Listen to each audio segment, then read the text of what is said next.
All right, guys, we finished up the extraction yesterday. I was back here bucketing up. I think it took me, honestly, it took about 8 hours. I was working mostly by myself.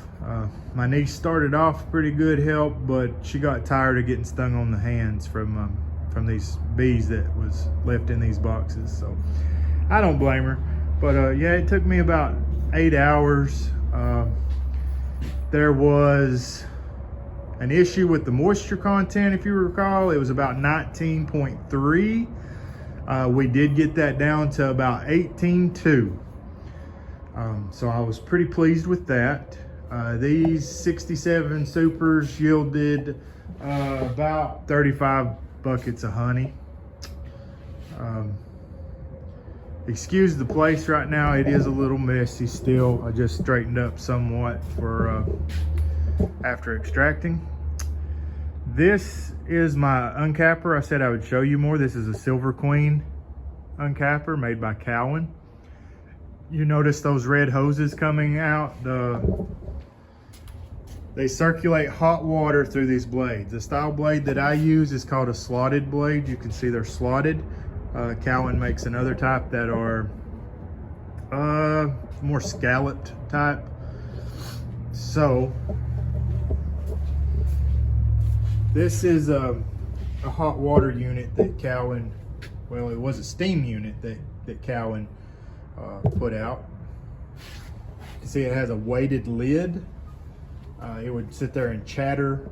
It would circulate steam through the knives. I'm really not a fan of steam. I worked in the oil field for many years and up north and was around steam, and I developed a respect and a fear for it.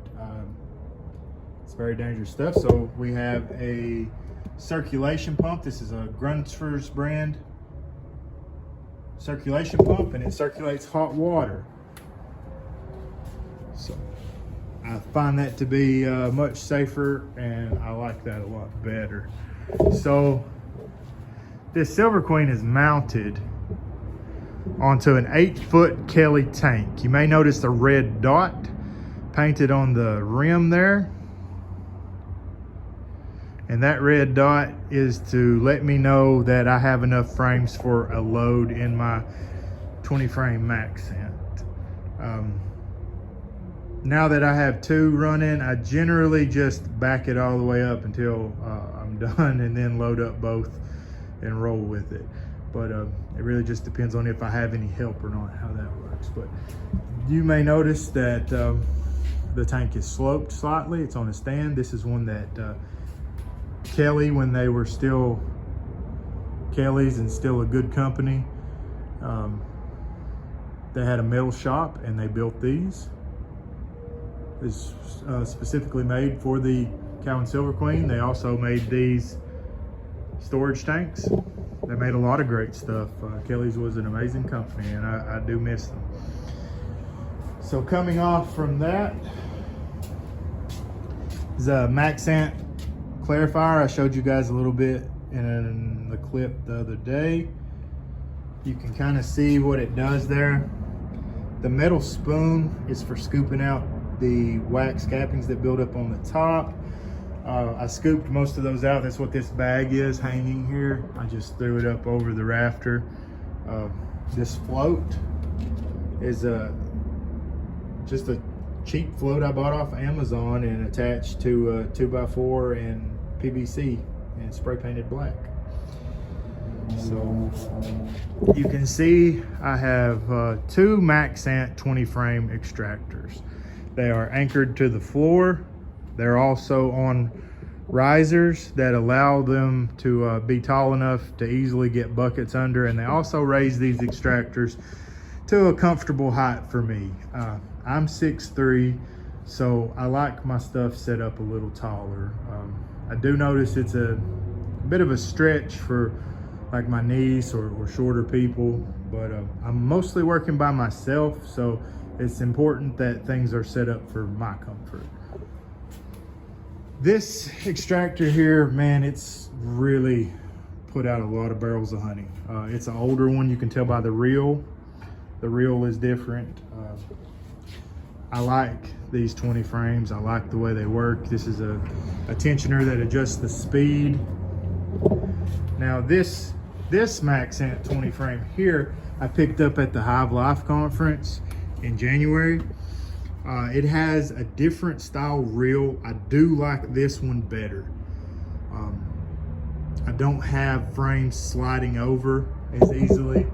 As you can see here, they just kind of rest in those shallow cutouts. These have a lot more depth to them, and they really hold the frames, and I don't have issues with them slipping around. I really like this frame. I may have a bearing issue in this other one because it's much louder. This one right here, boy, it is quiet.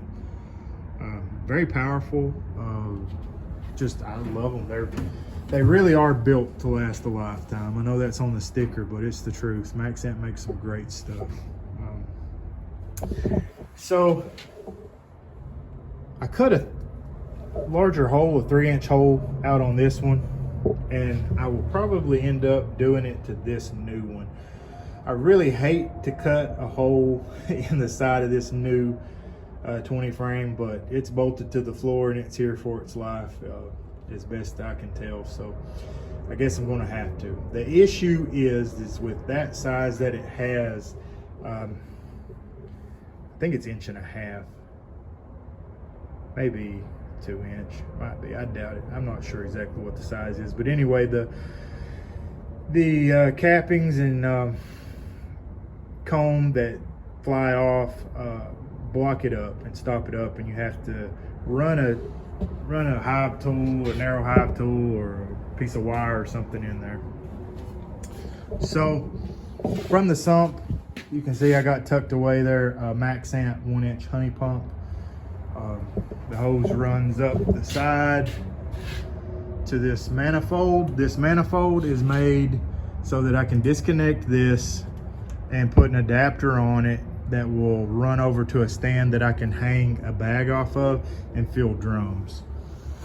So with these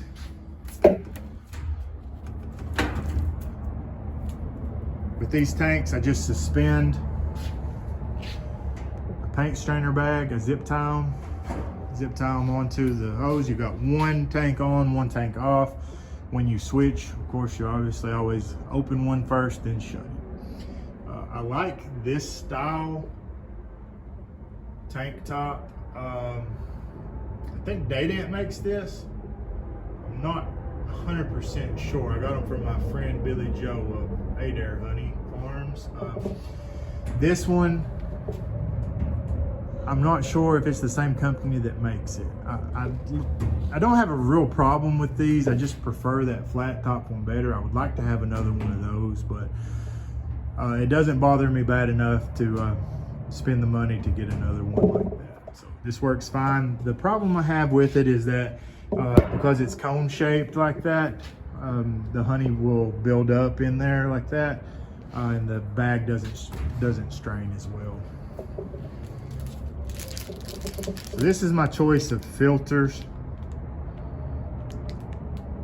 They work great. I zip tie them here, of course. I put them in buckets to strain cappings this way.